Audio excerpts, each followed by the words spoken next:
Bom dia, gratidão a todos. Vamos para o capítulo 38 da autobiografia de um yogi. Chama-se esse capítulo Luther Burbank, um santo entre as rosas.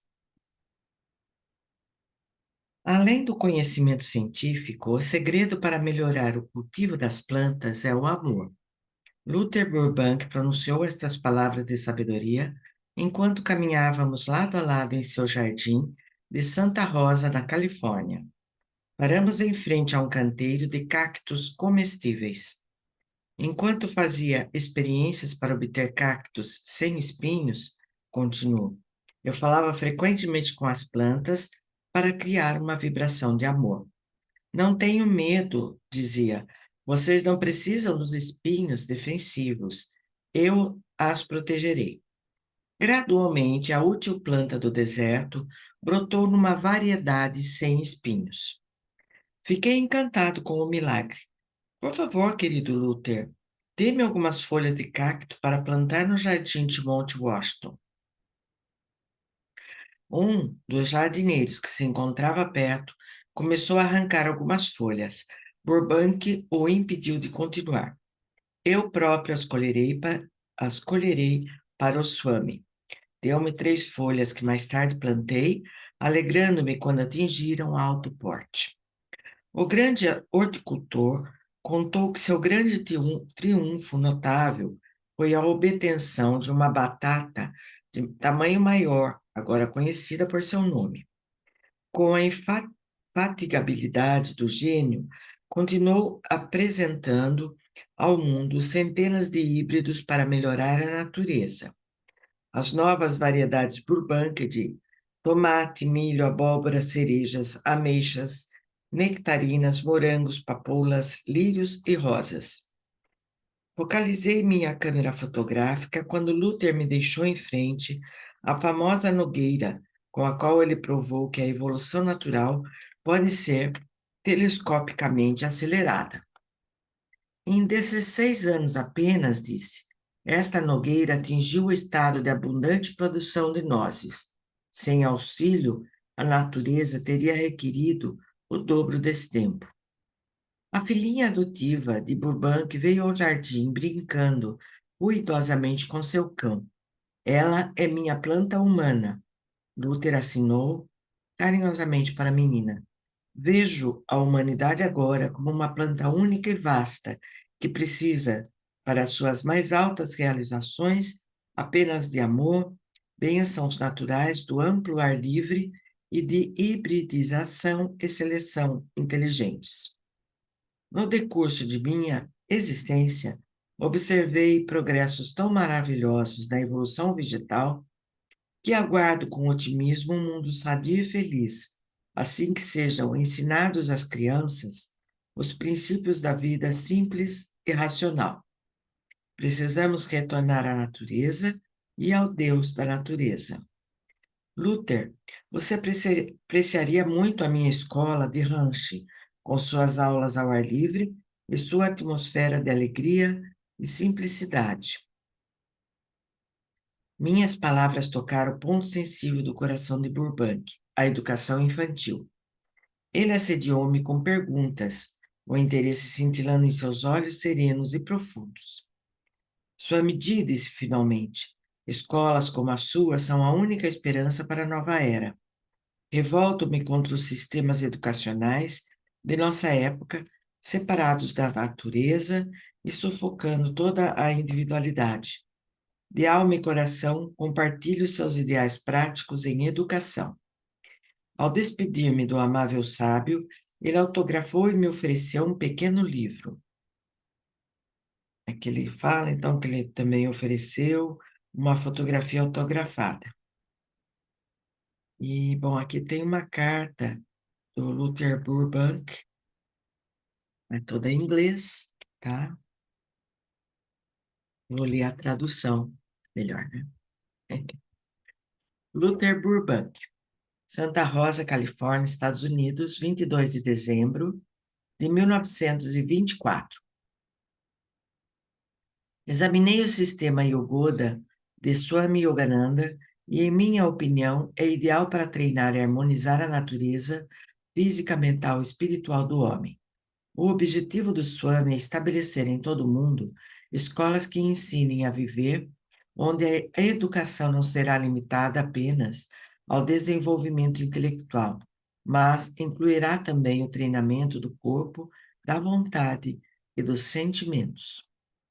O sistema Yogoda de desenvolvimento físico, mental e espiritual, ao oferecer métodos simples e científicos de concentração e meditação, permite a solução de muitos dos complexos problemas da vida, para que a paz, a boa vontade reinem sobre a Terra. O conceito da educação correta que o Swami apresenta nada mais é do que bom senso livre de todos os misticismos e impraticabilidade. Do contrário, não teria minha aprovação. Apraz-me a oportunidade de participar entusiasticamente do apelo que o Swami faz em prol de escolas internacionais que ensinem a arte de viver e que, se estabelecidas, vão assegurar uma nova era melhor do que tudo quanto conheço. Luther Burbank. Aqui está meu livro sobre o treinamento da planta humana. Nova York. Disse: novos tipos de treinamento são necessários, experiências destemidas. Algumas vezes as tentativas mais audaciosas conseguiram fazer surgir o que havia de melhor nas flores e nos frutos. Também as inovações educacionais para crianças deveriam tornar-se mais frequentes, mais corajosas. Li o pequeno livro naquela mesma noite, com intenso interesse. Seu olhar vislumbrava um futuro glorioso para a raça humana quando escreveu: coisa viva mais teimosa do mundo, a mais difícil de dobrar é uma planta que já tenha certos hábitos fixos. Lembre-se de que essa planta preservou sua individualidade ao longo das eras.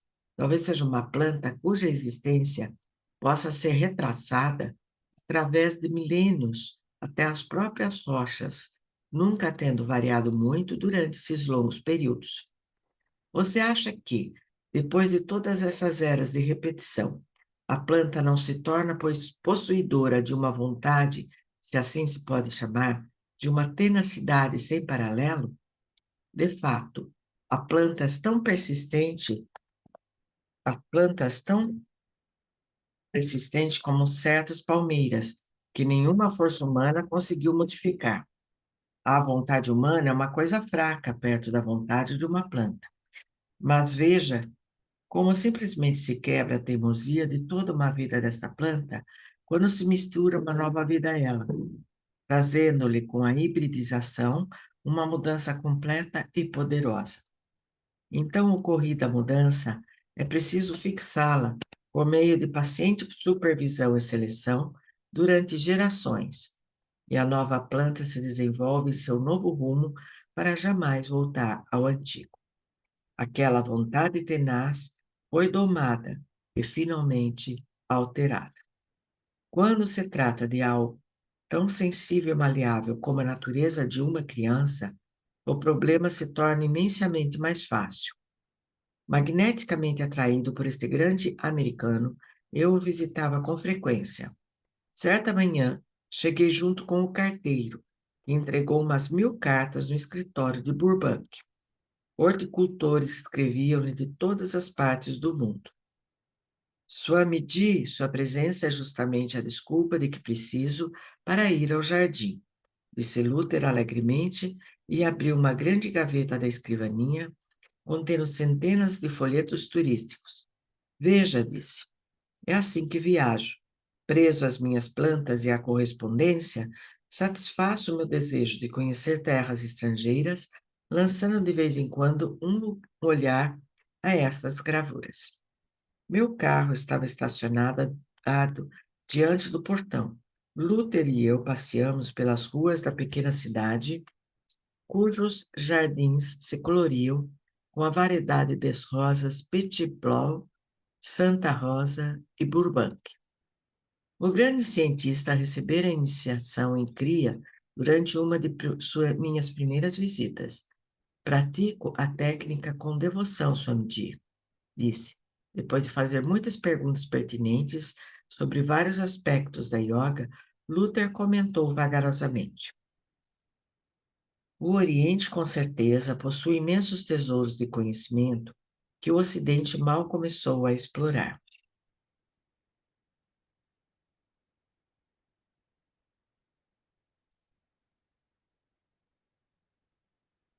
A comunhão íntima com a natureza, que lhe desvendou muitos de seus segredos zelosamente guardados, dera a Burbank uma reverência espiritual sem limites. Às vezes sinto-me muito próximo do poder infinito, confidenciou timidamente. Seu rosto sensível, belamente cinzelado, iluminou-se com as lembranças. Sou então capaz de curar pessoas doentes ao meu redor e também muitas plantas enfermas. Falou sobre sua mãe, uma cristã sincera. Muitas vezes, depois de sua morte, disse Luther, fui abençoado por sua aparição. Nessas visões, ela tem falado comigo. Com relutância, voltamos à sua casa e às milhares de cartas que o esperavam. Luther, observei, no próximo mês começarei a publicar uma revista para apresentar as dádivas das verdades do Oriente e do Ocidente. Por favor, ajude-me a escolher um bom nome para a revista.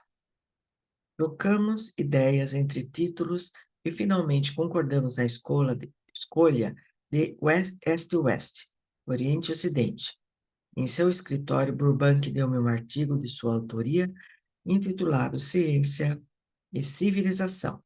Será publicado no primeiro número da Este-Oeste, disse-lhe eu em agradecimento. Essa revista foi rebatizada em 1948 com o nome de Self-Realization. À medida que nossa amizade se aprofundava, chamei a Burbank de meu santo americano. Eis um homem, parafraseei, em que não há dolo. João 1,47. Seu coração era insondavelmente profundo e havia longo tempo estava familiarizado com a humildade, a paciência e o sacrifício. Sua casinha entre as rosas era austeramente simples. Ele conhecia a inutilidade do luxo, a alegria de ter poucos pertences. A modéstia com que carregava sua fama científica recordou-me-se repetidas vezes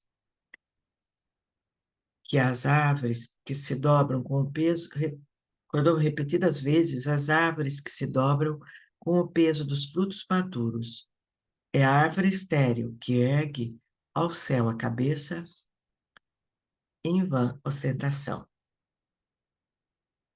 Eu estava em Nova York em 1926, quando meu querido amigo partiu deste mundo.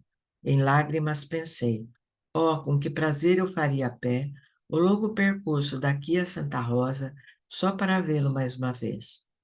Afastando-me de visitantes e secretários, passei as 24 horas seguintes em reclusão. No dia seguinte, conduzi um ritual védico em memória diante de uma grande fotografia de Luther.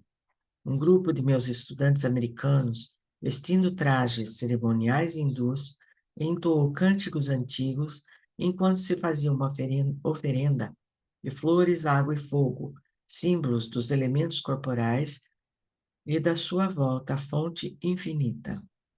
Embora a forma de Burbank esteja sepultada em Santa Rosa, sob um cedro do Líbano que ele mesmo tinha plantado anos antes em seu jardim, sua alma se encontra para mim no santuário de todas as flores que desabrocham à beira do caminho. Desaparecido por um tempo no espaçoso espírito da natureza, não terá Luther que sussurra em seus ventos, não será Luther que sussurra em seus ventos e passeia em suas madrugadas? Seu nome passou agora para o patrimônio da linguagem comum, classificando Burbank como verbo transitivo. Webster New International Dictionary assim o define: hibridizar ou enxertar uma planta. Daí, figuradamente, melhorar qualquer coisa como um processo ou uma instituição, por seleção de boas características e rejeição das más, ou pelo acréscimo de boas características. Amado Burbank, exclamei, depois de ler a definição. O seu próprio nome é agora um sinônimo de bondade. E termina este pequeno capítulo de hoje. Vamos então respirar profundamente. Solta o ar. Dando a respiração alternada, segura as duas narinas, abre um lado e respira. 2, 3, 4, segura. 2, 3, 4, solta do outro lado. 2, 3, 4, 5, 6. Respira pelo lado que soltou. 2, 3, 4, segura. 2, 3, 4, solta do outro lado. 2, 3, 4, 5, 6. Respira. 4, segura. 4, solta. 6, respira. Segura. Solta do outro lado. Respira do lado que soltou. Segura. Solta do outro lado. Respira do lado que soltou. Segura. Solta do outro lado. Respira profundamente. Relaxa todo o corpo. Vamos ficar em silêncio um minutinho, buscando lembrar desse capítulo de hoje, o que tem de reflexão e de ensinamento para nós, que realmente trouxe nossa alma, nossas células ao nosso corpo. Respira. Vou ficar então em silêncio. Vamos ficar um minuto em silêncio, de olhos fechados.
Respira profundamente e abre os olhos devagar. E assim termina esse capítulo de hoje. Gratidão e até amanhã, se Deus quiser.